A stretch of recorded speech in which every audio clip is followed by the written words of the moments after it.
Afternoon, Dylan. You obviously have some experience in integrating with the team, but you just describe what it could be like for Pierre-Luc to, you want to get in there and be part of it, and he's had to have a little bit of a delay here, obviously because of the injury. Yeah, definitely a little bit of a wrinkle with the whole quarantine and everything he's had to go through. Usually, and obviously the injury, but usually when you get traded to a team, you jump right in, you start playing hockey, and um, you know, maybe you're overthinking the systems a little bit and stuff like that. But I think you're integrated with the team right away. You're around the guys, you kind of get to know everybody a little bit. You're playing hockey. At the end of the day, I think everybody feels comfortable on the ice, and he hasn't been able to get on the ice as much with that quarantine. And then we had him for a few games, and then he had the injury. So but he's been around us enough, I think, where we feel comfortable with him as a person, and we're getting to know him, and he's getting to know us. So we're really happy to have him back in the lineup. He's a huge piece to our team, and just gives us way more depth up front. I'll go next to Kelly Moore from CJOB. Go ahead, Kelly. Hey, Dylan. I know it was 3 weeks in between meetings with yourselves and the Vancouver Canucks, but from what you recollect, what was the biggest difference Friday night compared to how you played against them at home on that Saturday night? Just we were playing our game. I think the first time we played them, we weren't dictating any of the play. They were taking it to us in all facets, and right from the start last game, we were moving our feet and we were on pucks, and we were being assertive with our play. And I think that was the biggest difference, I thought. And I think we carried that throughout the game. It was a tight game. Both goalies played well. Both teams battled hard.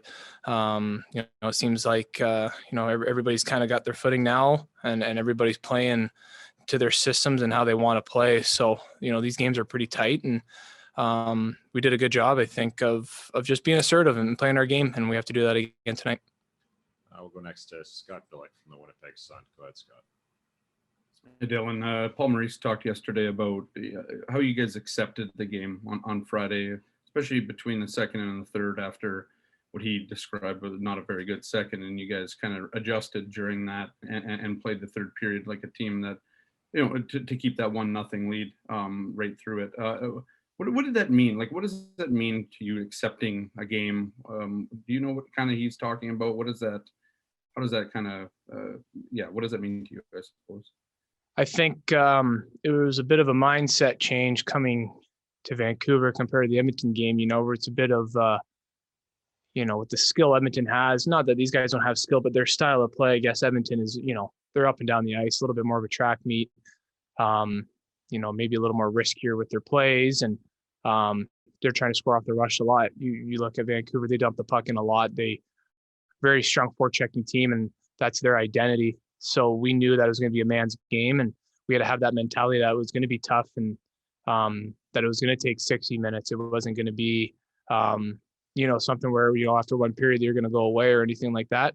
They have a really good team, really good set of forwards, and, they brought the pressure a lot throughout that game. So it was accepting that and just knowing it, and just, playing within ourselves and playing within our structure. It's great to come out with a tight game like that, where everybody battled hard, and everybody knew, that we had to play good defense, and we did a good job of collapsing and forcing shots from the outside. So I think it was just a mindset of that it was going to be a hard game, and a game that was going to be in the trenches. And you got to win multiple ways in this league. We had a bit of a track meet against Edmonton, won that, and last game was a man's game. So it was good to come out on top that way. We'll go next to Mike McIntyre from the Winnipeg Free Press. Go ahead, Mike. Thanks very much. Just looking at the roster that you guys have had available this year, it strikes me tonight may actually be, or will be, the first game you're in game where literally everybody is available to play. Nobody's on the injured list. Nobody's in COVID protocol. What does it mean, I guess, to have the full roster at your disposal for the first time? It's exciting. I guess it's a bit of a rarity with this year, and it'll be nice to see what we do. Hopefully we can keep the same lineup for a long time and get a good read on how we gel and how we play. We're at the stage now, obviously, where we have a lot of good players, and there's a lot of good guys that aren't playing. So everybody has to be interchangeable, but, I'm not going to put any expectations on Doobie. He's been out for a little while, but we love the type of player he is, and we think he fits with our group really well, and we like where our game's at right now. So, it's exciting for sure to have everybody in. We'll go next to Carter Brooks from Game On. Go ahead, Carter. Hey, Dylan. Currently sitting about 80% on the penalty kill, which is pretty much middle of the league. Where do you see improvements need to be made still going forward, and what's going right? I'll say what's going right first. I guess, I think we're doing a good job of keeping things to the outside. I think we're doing a good job of, we're not giving a lot of shots up from the middle of the ice or anything like that. Our goaltenders have been excellent, and your goalies have to be, your top penalty killers, and they're doing a fantastic job. And I think our forwards are doing a really good job of being patient. We're not getting strung out and opening up seams where, that's where you kind of get in trouble, is when you get seamed and, it's going east-west on you and you have to react. And, that's where they kind of find the pockets and, backdoor passes and things like that. So, at the end of the day too, you got to block shots and, get the clears. And those are some of the biggest things, those details there. For what to work on, I would just say it's a consistency thing. You just have to continue to do that. And you got to get a little bit of luck along the way too. They have an extra player. So, they have the advantage. And the biggest thing is, just trying to bear down and control what you can control. And we're doing a good job of that right now.